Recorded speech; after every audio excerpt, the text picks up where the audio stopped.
When you have any type of chronic condition, especially when it affects your lungs, most important thing that you can do is really to stay active. It doesn't have to be formal exercise in a gym. There's lots of things that you can do from home. So exercise itself cannot heal your lungs. What it will do is it will improve your functional capacity. What that means is your body is better able to withstand day-to-day challenges, going up and down stairs, getting on and off the toilet, getting in and out of bed, grocery shopping. These types of day-to-day activities are so crucial, especially if you do have a progressive lung disease, because as your lungs get worse, we need you to maintain your strength, your endurance, your flexibility, so that your body can better withstand the day-to-day challenges as your lungs are less able to provide that breathing support for you. The three main areas that we like to focus on are strength, endurance, and posture. So with strength, doing activities and exercise that can help strengthen your legs will absolutely improve your overall functional capacity. So this is my dad, Brian. He's part of my cohort, so I thought I would bring him along to help demonstrate some of the exercises that I'm going to show you. The first exercise that we're going to do is a sit to stand exercise. So again, this is really focusing on your leg strength, adding a little bit of core strength in there as well. Feet are going to be about shoulder width apart, and with your hands, you can either have your arms out in front for balance, you could have your hands on your hips, kind of whatever feels comfortable. The goal here is you're going to try to lower yourself down, putting your hips behind you and sitting right on that red bench. And from here, you're going to stand up again.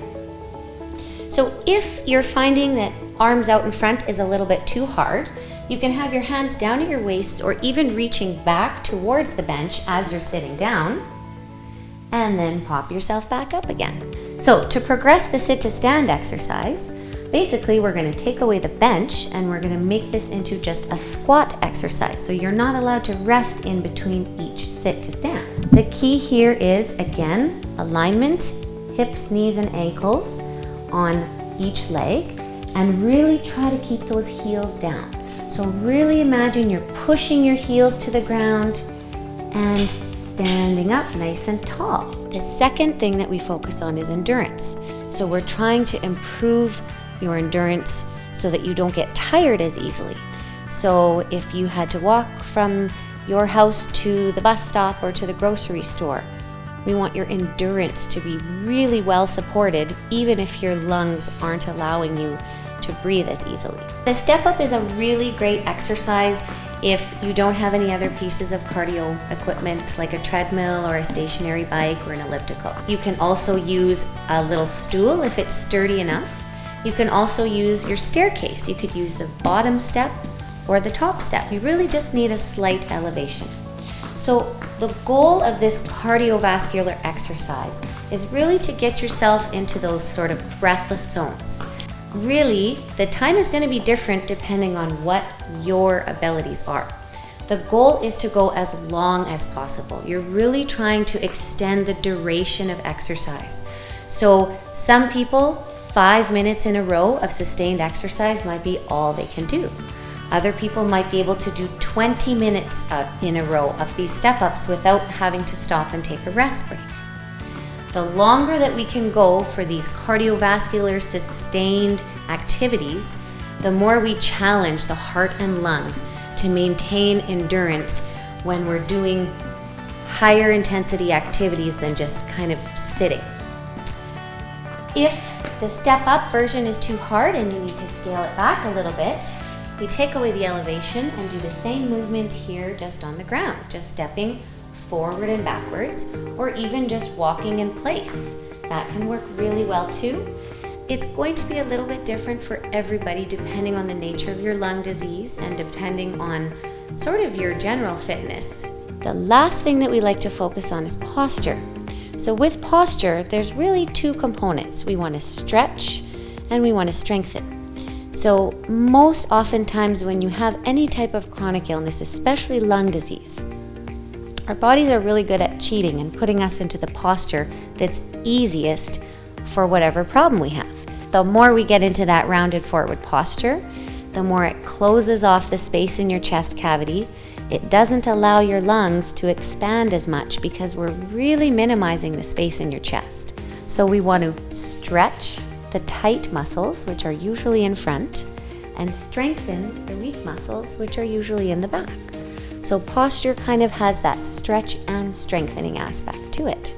We'll show you some really easy ways that you can do both of those things from home. So I'm going to show you two different things that will address your upper body posture. One is a stretch for the front of the chest here, and the second one is going to be a strengthening exercise for the postural muscles.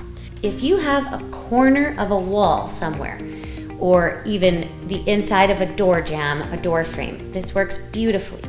So what Brian is going to do is he's going to put his one elbow, bent elbow, up just on the edge of the wall here. From here, he's going to lean his shoulder into that corner and feel a stretch right in the front of the chest here.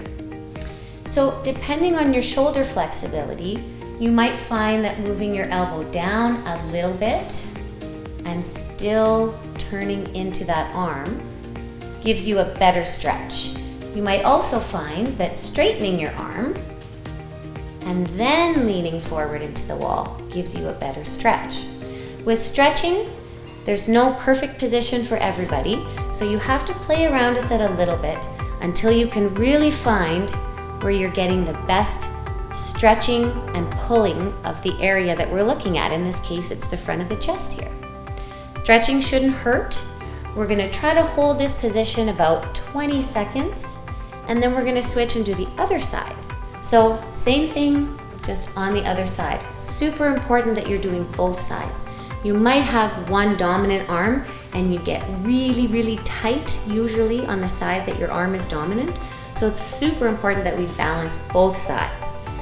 And again, showing with the bent elbow option here, you might find for your body that you get a little better stretch in that area with the bent elbow versus the straight elbow. Now we want to strengthen to balance those muscles in the back. So what Brian's doing here, we're using a simple piece of TheraBand, starting with his arms up and pulling the band down towards his chest. As he's starting the movement, the lats here will work to pull the elbows down, and as he's finishing the movement, these traps stay nice and relaxed up here. If we can keep the muscles back here strong and balanced, it will help to really pull you into that nice straight posture. Opening more room in the chest wall, giving your lungs more room to expand and breathe as they're able to without being so confined in that forward posture. So really important to go slowly with this one. We almost like to think about 2 seconds to pull the band down, and the same about 2 seconds to release the band up. He's going to inhale as he releases his arms up because that's the easier part. As he's pulling that weight down towards him, he's exhaling. So he's using his breath to really help coordinate the breathing muscles with the core muscles to stabilize and get a little extra strength out of that exercise. You could also do this same exercise sitting in a chair. So if you found that standing was too much for you to tolerate, you can put any type of a chair or a bench behind you from a seated position, grab the band and pull. You're really trying to aim to have your fists reach about where your collarbones are. A really easy way to set up your TheraBand if you don't have hooks in your house is to find a door that closes. You're going to have a knot right in the middle of your TheraBand, and you're going to actually put that knot right over the door. So once you have your TheraBand secured in the door, we can do the exact same exercise that we did where we were using the hook from the ceiling, the lat pull down exercise. So from here, grab your band, and exactly like we did in the other setup, You're going to start with your arms overhead and pull so that your fists come about to your collarbone. Same thing. Shoulders stay down and relaxed. Nice, slow, easy pulse. And if we can get you working a little bit harder, pushing yourself a little bit more, that's always going to kind of lift up your overall functional capacity and really help to increase just your general fitness and your general health.